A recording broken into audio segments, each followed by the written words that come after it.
Hi guys! Welcome back to my channel and I'm your good boy cyclist, and for today's vlog, magbabike check tayo ng aking mountain bike. So let's start sa aking frame. Ang frame ko ay called Brontes 29er 17. Medium size siya. So dumako naman tayo sa aking group set. Ang group set ko ay umpisahan natin sa crankset. Yung crankset ko ay SRAM GX. And ang aking drivetrain ay Shimano XT. Ngayon naman, ang aking fork. Ang fork ko ay ROCKSHOX REBA na 100mm. For XC use siya. So going further, ang aking cockpit set ay Control CLS na ang aking stem naman ay 90mm negative 17 degree. Then yung aking handlebar naman is 720mm.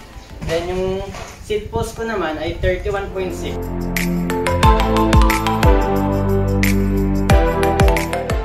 So finally, punta naman tayo sa wheelset ko. Yung wheelset ko is 29er siya. Tapos yung front hub ko is Hope. Tapos yung rear hub ko is Submit. Then 32 holes siya. So sa tires naman tayo. Yung tires ko ay Ardent Race na 29er 2.2.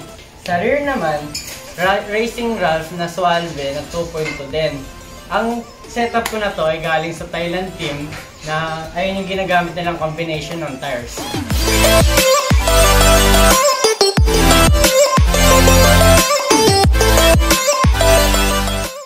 TS, muntingan na natin makalimutan ng montage. Pag-montage tayo.